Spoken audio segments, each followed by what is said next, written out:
ओम श्री गणेशाय नमः। आप सभी का हमारे चैनल आध्यात्मिक सागर में हार्दिक स्वागत है। आज आप सुनेंगे बुधवार को गणेश जी की दो कथाएं। एक गांव में एक सेठ और सेठानी रहते थे। वे बहुत ही धार्मिक प्रवृत्ति के थे और वे गणेश जी के अनन्य भक्त थे। वे दोनों बिना चूके हर बुधवार को गणेश जी का व्रत रखते थे और शाम को ब्राह्मणों को भोजन कराने के बाद अपना व्रत खोलते थे। सेठ जी का काफी बड़ा परिवार था। वे सब आपस में बड़े प्यार और भाईचारे से रहते थे, लेकिन सेठानी और सेठ की कोई संतान नहीं थी। इस विषय पर परिवार और गांव के लोग आपस में बहुत बातें किया करते थे। सभी लोग सेठानी को बांझ बुलाते थे। ये सभी बातें सुनकर सेठ और सेठानी बहुत दुखी होते थे। एक बुधवार के दिन सेठ और सेठानी भगवान गणेश जी की पूजा संपन्न करा के मंदिर से बाहर आ रहे थे। तभी उन्हें सीढ़ियों पर एक छोटा सा बच्चा अकेले बैठा हुआ दिखा। बालक को देखते ही दोनों उसके पास गए और पूछा कि तुम्हारे माता पिता कहाँ हैं? लेकिन बच्चे ने अभी तक ठीक से बोलना नहीं सीखा था, इसलिए वह बोल ही नहीं पाया। पर दोनों सेठ और सेठानी बच्चे के पास शाम तक बैठे रहे। तब तक पंडित जी और सेठ जी और उनके नौकरों ने आसपास जाकर बच्चे के माता पिता को खोजने की कोशिश की, लेकिन उन्हें बच्चे के माता पिता या बच्चे खोने की कोई खबर ही ना मिली।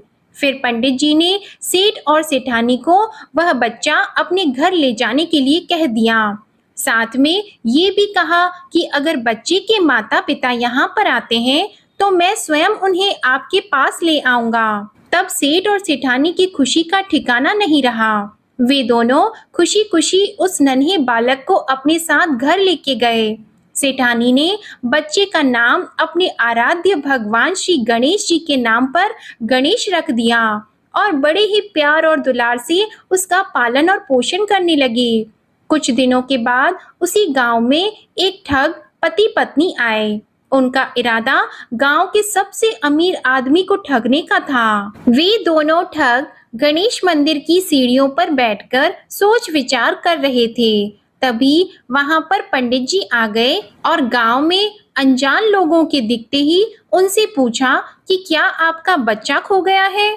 दोनों चोरी चकारी के लिए बहाना ढूंढ रहे थे, इसलिए उन दोनों ने तुरंत ही हाँ कह दिया। तब पंडित जी ने कहा कि चिंता की कोई बात नहीं है, आपका बच्चा एक सेठ जी के घर पर पल रहा है। पंडित जी उन दोनों ठग को सेठ जी के घर पर ले गए। गणेश के माता पिता आ गए हैं, यह खबर सुनकर सेठ और सेठानी बहुत दुखी हुए। सेठ जी ने उन दोनों पति और पत्नी को एक रात के लिए अपने अतिथि गृह में ठहराया। अब वह दोनों ठग सिर्फ मौके की फिराक में ही थे। उसी रात सभी लोग सो जाने के बाद वे ठग एक एक करके सभी कमरों की तलाशी करने लगे। फिर वे दोनों तिजोरी वाले कमरे में पहुंच गए। छानबीन के वक्त होने वाली छोटी मोटी आवाजों से सेठ जी का एक नौकर जग गया और आवाज की दिशा में तिजोरी वाले कमरे के नजदीक आ गया।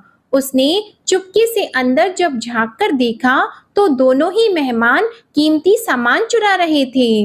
नौकर ने ये देखते ही धीरे से उस कमरे के बाहर की कुंडी लगा दी और चोर चोर बोलकर पूरे घर में हल्ला मचा दिया।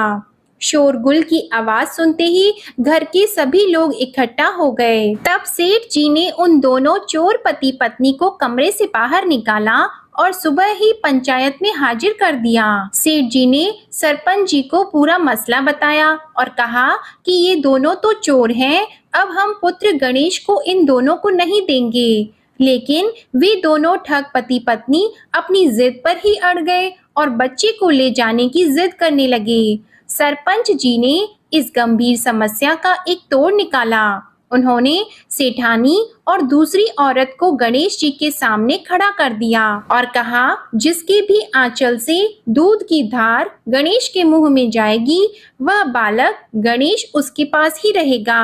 फिर वे दोनों अपने अपने आंचल मुंह के सामने फैलाकर खड़ी हो गई। सेठानी जी मन ही मन भगवान गणेश के नाम का जप कर रही थी। देखते ही देखते गणेश भगवान की कृपा से सेठानी की आंचल से दूध की एक धार गणेश जी के मुंह में गिरी और इस तरह बालक गणेश सेठ और सेठानी के साथ हमेशा के लिए रहने लगा। बोलिए गणेश जी भगवान की जय। अब आप सुनिए भगवान गणेश की ये दूसरी कथा। बहुत समय पहले की बात है। एक दिन गणेश जी धरती पर सैर कर रहे थे। सैर करते करते वे एक अनाज के खेत में पहुंच गए और भूख लगने के कारण उन्होंने उस खेत में से अनाज के दाने तोड़कर खा लिए। वह खेत सेठ धनीराम जी का था। कुछ समय बाद गणेश जी को अपने किए पर पछतावा होने लगा, क्योंकि उन्होंने सेठ जी को बिना पूछे ही उस खेत से अनाज चुरा लिया था। फिर गणेश जी ने सोचा कि अपने किए बुरे कर्म का प्रायश्चित तो करना ही पड़ेगा, इसलिए उन्होंने सेठ जी के यहाँ 12 साल के लिए नौकरी करने की ठान ली। उसके बाद अगले दिन सुबह विनायक जी एक 13-14 साल के एक लड़के के रूप में नौकरी मांगने के लिए धनीराम सेठ जी के घर पहुंच गए और उन्होंने सेठ जी को अपना नाम गणेश बताया। विनायक भगवान की बुद्धिमानी की परीक्षा लेने के बाद सेठ जी ने खुशी खुशी उसे नौकरी दे दी। अब गणेश भगवान एक सामान्य मानव के रूप में सेठ जी के घर पर ही रहने लगे। एक दिन सेठ जी की पत्नी शाम के समय घर का काम खत्म करने के बाद राख से हाथ धोने जा रही थी। यह देखकर गणेश जी ने सेठानी जी के हाथ पकड़कर जबरदस्ती मिट्टी से हाथ धुलवा दिए। गणेश जी की इस हरकत से सेठानी जी बहुत गुस्सा हुई और उन्होंने सेठ जी के कमरे में जाकर गणेश की शिकायत कर दी। सेठानी की सब बातें सुनने के बाद सेठ धनीराम ने गणेश को बुलाया और इस हरकत का कारण पूछा। तब गणेश जी बोले कि सेठानी शाम के समय राख से हाथ धो रही थी और ऐसा करने से घर की लक्ष्मी नाराज होती है, इसलिए मैंने उनके हाथ मिट्टी से धुलवा दिए। इससे घर पर माता लक्ष्मी की कृपा बनी रहेगी। यह सब सुनकर सेठ जी ने सोचा कि गणेश जी की सोच तो बहुत अच्छी है। इसके कुछ दिनों के बाद कुंभ मेले का शुभ अवसर आया। तब सेठ जी ने गणेश को बुलाया और कहा कि सेठानी जी को कुंभ मेले में स्नान करा लाओ। तब सेठानी और गणेश स्नान के लिए मेले में पहुंचे। वहां पहुंचने के बाद सेठानी जी नदी के किनारे बैठकर नहाने लगी। उन्हें ऐसा करते देखकर गणेश दौड़कर आए और सेठानी जी के दोनों हाथ पकड़कर उन्हें नदी के अंदर लेकर गए, उनसे पानी में डुबकी लगवाई और फिर किनारे पर ले आए। अब गणेश की इस हरकत से तो सेठानी को बहुत गुस्सा आया। सेठानी जी घर आते आते पूरे रास्ते गणेश को ताने मारने लगी, लेकिन गणेश भगवान सब कुछ शांति से सुन रहे थे। घर आते ही सेठानी ने सेठ जी के पास फिर से खड़े होकर शिकायत की। तब सेठ जी ने फिर से गणेश को बुलाया और पूछा कि तुमने ऐसा क्यों किया।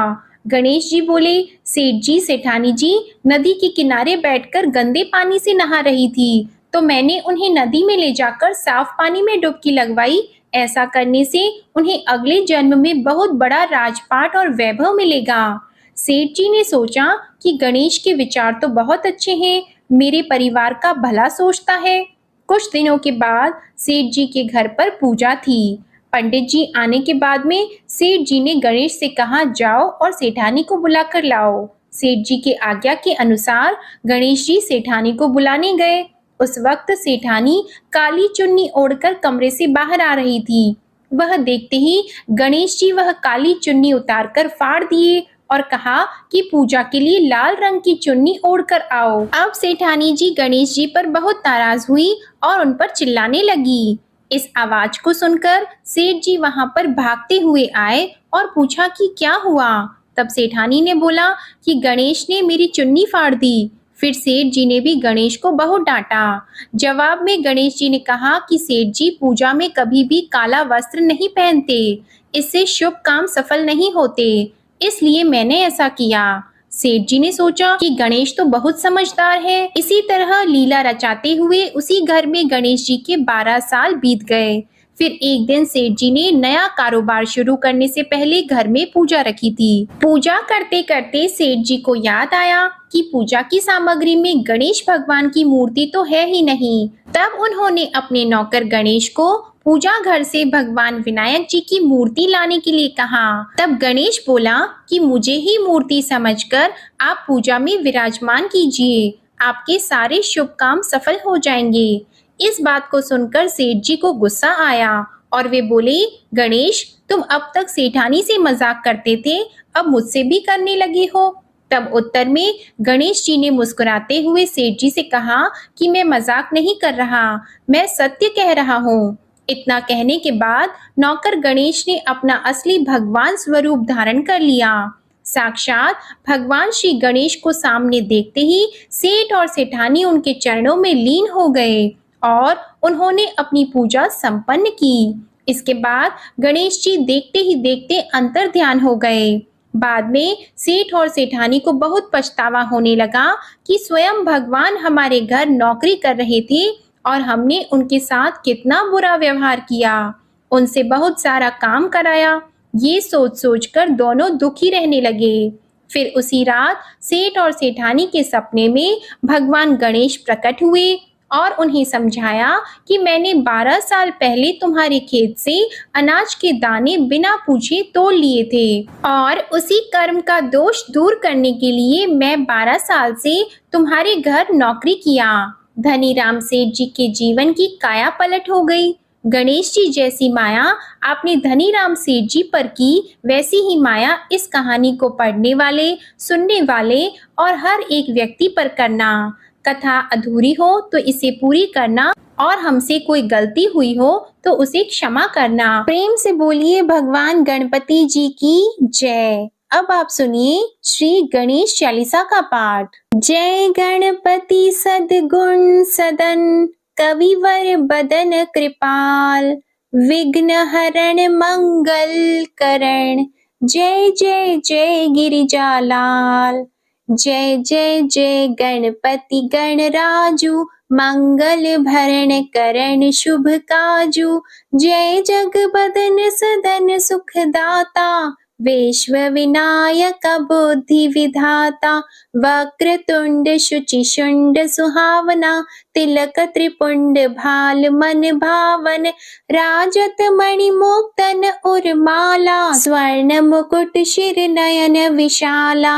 पुस्तक पाणि कुठार त्रिशूलम, मोदक भोग सुगंधित फूलम। सुंदर पीतांबर तन साजित, चरण पादुका मुनि मन राजित। धनि शिव सुवन षडानन भ्राता, गौरी लालन विश्व विख्याता। रीति सेति तव चंवर सुधारी, मूषक वाहन सोहत द्वारी। कहो जन्म शुभ कथा तुम्हारी, अति शुचि पावन मंगलकारी। एक समय गिरिराज कुमारी, पुत्र हेतु तप कीन्हा भारी। भयो यज्ञ जब पूर्ण अनूपा, तब पहुँचियो तुम धरि द्विज रूपा। अतिथि जान के गौरी सुखारी, बहुविधि सेवा करी तुम्हारी। अति प्रसन्न हवे तुम वर दीन्हा, मातु पुत्र हित जो तप कीन्हा। मिलहि पुत्र तुहि बुद्धि विशाला, बिना गर्भ धारण यही काला। गणनायक गुण ज्ञान निधाना, पूजित प्रथम रूप भगवाना। अस कही अंतर ध्यान रूप होवे, पालना पर बालक स्वरूप होवे। बनी शिशु रोदन जब ही तुम ठाना, लखी मुख सुख नहीं गौरी समाना। सकल मगन सुख मंगल गावही, नाभते सुरन सुमन वर्षावही। शंभु उमा बहुदान लुटावही, सुर मुनि जत सुत देखन आवही। लखी अति आनंद मंगल साजा, देखन भी आए शनि राजा। निज अवगुण गुण शनि मन माही, बालक देखन चाहत नाही। गिरिजा कछु मन भेद बढ़ायो, उत्सव मोर न शनि तुहि भायो। कहत लगे शनि मन सकुचाई, का करि हो शिशु मोहि दिखाई। नहीं विश्वास उमा उर भयहु, शनि सो बालक देखन कहयौ, पद तहि शनि दृग कोण प्रकाशा, बालक सिर उड़ गयो आकाशा। गिरिजा गिरि विकल हवि धरणी, सो दुख दशा गयो नहीं वरणी। हाहाकार मच्यो कैलाशा, शनि कीन्हो लखि सुत को नाशा। तुरत गरुड़ चढ़ी विष्णु सिधायो, काटी चक्र सो गज सिर लाई। बालक के धर ऊपर धार्यो, प्राण मंत्र पढ़ि शंकर डार्यो। नाम गणेश शंभु तब कीन्हे, प्रथम पूज्य बुद्धि निधि वर दीन्हे। बुद्धि परीक्षा जब शिव कीन्हा, पृथ्वी कर प्रदक्षिणा लीन्हा। चले षडानन भरमि भुलाई, रचि बैठ तुम बुद्धि उपाई। चरण मातु पितु के धर लीन्हे, तिनके साथ प्रदक्षिण कीन्हे। धनि गणेश कहि शिव हे हर्षि, नभते सुरन सुमन बहु बरसे। तुम्हारी महिमा बुद्धि बढ़ाई, शेष सहस मुख सके न गाई। मैं मतिहीन मलिन दुखहारी, करहु कौन विधि विनय तुम्हारी। भजत राम सुंदर प्रभु दासा, जग प्रयाग ककरा दुर्वासा। अब प्रभु दया दीना पर कीजे, अपनी शक्ति भक्ति कुछ दीजे। श्री गणेश यह चालीसा, पाठ करे कर ध्यान। नित नव मंगल ग्रह बसी, लहे जगत सम्मान। संबंध अपने सहस्त्र दश, ऋषि पंचमी दिनेश। पूर्ण चालीसा भयो, मंगल मूर्ति गणेश। श्री गणेश चालीसा समाप्त होती है। प्रेम से बोलिए भगवान श्री गणेश की जय। आपको ये कथा और चालीसा पसंद आए तो वीडियो को लाइक जरूर कीजिएगा, शेयर कीजिएगा, कमेंट में भगवान गणेश की जय लिखिएगा और चैनल को भी सब्सक्राइब कीजिएगा। इसी के साथ आप हमारे चैनल पर वैशाख मास महात्म्य की कथाएं भी हर दिन नियम से जरूर सुनिएगा। प्रेम से बोलिए गौरी पुत्र गणेश भगवान की जय।